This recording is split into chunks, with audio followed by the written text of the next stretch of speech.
Good morning అండి. ప్రతి ఒక్కరు కూడా ఫ్రెండ్స్ కుటుంబంలో ఎవరున్నా లేకపోయినా కానీ నేనున్నాను అని తోడుండేవాళ్ళే.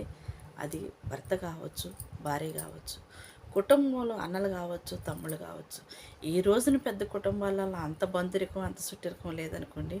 నూటికి కోటికైతే ఎక్కడో ఒకళ్ళు ఉన్నారండి. ఆ ఉన్న వాళ్ళైనా సరే ఉంది. మీ ప్రేమని, మీ ఓదార్పుని, మీలో ఉన్న ఐక్యతని, ఆనందాన్ని ఫ్రెండ్స్ ఎవరి గురించి చెప్పుడు మాటల వల్ల మీ బంధాలని, మీ బాధ్యతల్ని ఎవరు కూడా మర్చిపోమాకండి. ఎందుకంటే మిమ్మల్ని నమ్ముకొని మీ మీద ఆధారపడ్డ చాలామంది మీ కుటుంబంలో ఉంటారు. అది మీ పిల్లలు కావచ్చు, మీ భార్య కావచ్చు, మీ తల్లి కావచ్చు, మీ తండ్రి కావచ్చు. జీవితంలో మనకంటూ ఉన్నది ఎవరైనా మిగిలిందంటే మన బంధం, మన రక్త సంబంధికులు, మనతో ఉండేవాళ్ళు, మన కష్టం వచ్చే ఓదార్చేవాళ్ళు, మనకు బాధ వస్తే కనీసం పలకరించకపోయినా కానీ అయ్యో పాపమైన అనేవాళ్ళు ఎవరైనా ఉన్నారు అంటే మనతో ఉండేవాళ్ళు మన రక్త సంబంధికులే ఫ్రెండ్స్. చాలామంది రక్త సంబంధికులు లేక బాధపడుతుంటారు, కొంతమంది ఉండి కోల్పోతుంటారు. చుట్టూ ఉంటారు తలంత బలగం ఫ్రెండ్స్. చాలామంది ఓదార్చే వాళ్ళు ఉండరు, అండగా ఉండేవాళ్ళు ఉండరు. ఒక కష్టం వచ్చిందంటే చెప్పుకునే వాళ్ళు ఎవరు ఉండరు. ఎందుకంటే నీ పద్ధతులు సరిగా లేకనో, నీ మాట తీరు సరిగా లేకనో, నీ ప్రవర్తన సరిగా లేకనో అహంకారము గర్వము ఫ్రెండ్స్ మనల్ని కొంతమందికి కొందరిని దూరం చేస్తుంటుంది.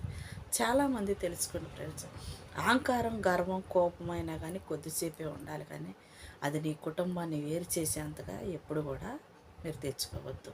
అది ఎవరైనా సరే ఉంది, ఏ బంధమైనా సరే ఉంది ఫ్రెండ్స్. తెగిపోయి ఎవరికి లాక్కొని మీ కుటుంబాల్లో మీరు ఒంటరి వాళ్ళు అయ్యి కష్టం వచ్చినప్పుడు, బాధ వచ్చినప్పుడు ఓదార్చేవాళ్ళు లేక చెప్పుకోవటానికి చుట్టుపక్కల నానేవాళ్ళు ఎంతమంది ఉన్నా కానీ మనసు ఒప్పక అంగీకరించక మనలో మనమే మదరపడుతూ ఉండాలి, ఇబ్బందులు పడుతూ ఉండాలి. చూసినవా, ఎంత కష్టమైన కానీ భరాస్తుండే కానీ మనతో చెప్పుకోవడానికి అవకాశం లేదు. ఎందుకు? ఫలానప్పుడు అన్నమాట, ఫలానప్పుడు మాట్లాడిన విధానం. ప్రతి మనిషికి అవకాశం వచ్చింది ఫ్రెండ్స్. అది చిన్నవాళ్ళే కావచ్చు, పెద్దవాళ్ళే కావచ్చు. మాట అనేది జీవితంలో ఎప్పుడు కూడా చాలా గాయాలు మిగిలిచ్చింది. ఒక దెబ్బ కొట్టినా మర్చిపోతారేమో కానీ మాటను మాత్రం ఎప్పుడు మర్చిపోరు. జీవితంలో గాయపడ్డ వాళ్ళు చాలామంది ఉంటారు, కానీ మాట ద్వారాగా బాధపడేవాళ్ళు మన చుట్టూ ఉంటారు ఫ్రెండ్స్. అది మనం కూడా ఉంటాం కొన్నిసార్లు. అలాంటి వాళ్ళల్లో ఎవరైనా ఎప్పుడైనా అంటే పొరపాటు అని తెలుసుకుంటే సరిదిద్దుకోనండి. తప్పుగా మాట్లాడినవంటే ఏదో నీ ప్రేమతో, నీ అభిమానంతో సరిదిద్దుకోనండి. గర్వం అహంకారం ఏ మనిషికి కూడా పనిచేయం ఫ్రెండ్స్. జీవితంలో మనకున్నది కొంతకాలమైనా, అందరితో ఉండలేకపోయినా, అన్ని బంధాలను మనం కలుసుకోలేకపోయినా, మనతో ఉండవాళ్ళైనా మనం హ్యాపీగా ఉంచడానికి ట్రై చేయండి. చాలామంది సమాజంలో ఉన్న వాళ్ళ కోసం కుటుంబాలను పోగొట్టుకుంటారు. సంబంధాలను పెట్టుకొని అన్యాయాలకి అక్రమాలకి స్వార్థంతో బతికే వ్యక్తులతో జీవితాలు ముడిపెట్టుకొని బంధాలను కూల్చుకుంటూ ఉంటారు ఫ్రెండ్స్. తెలిసి కూడా కూల్చుకుంటారు.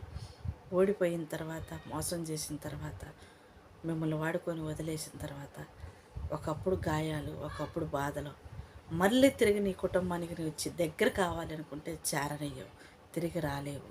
అందుకని ఎవరైనా సరే ఉంది, గాయపడ్డ వ్యక్తులు కావచ్చు, గాయాలు చేసేవాళ్ళు కావచ్చు, కట్టుకోవాలంటే చాలా కష్టమండి. వయసు ఉందని, అహంకారం ఉందని నీ కుటుంబాన్ని నువ్వు ఎప్పుడు కూడా మోసం చేయకు ఫ్రెండ్స్. చాలామంది కుటుంబాలు మోసం చేసుకొని, గాయాలు చేసుకొని, ఎడిపోయి ఓడిపోయి పిల్లల్ని అనాథలను చేసుకొని ఒంటరిగా మిగిలిపోయి తల్లిదండ్రులు లేక, ఉండి కూడా బాధ్యత లేక పెంచలేక చాలామంది పిల్లలు కొంతకాలం వరకు వాళ్ళ వయసు, అనుభవం ఓదార్చేవాళ్ళు లేక, చెప్పుకునే విధానం లేక చాలా నరకవేదనకు గురవుతుంటారు ఫ్రెండ్స్. తొందరపాటు నిర్ణయం ఏ మనిషికి మంచిది కాదు అని ప్రతి ఒక్కరు కూడా తెలుసుకుని friends. Okay, by, thank you.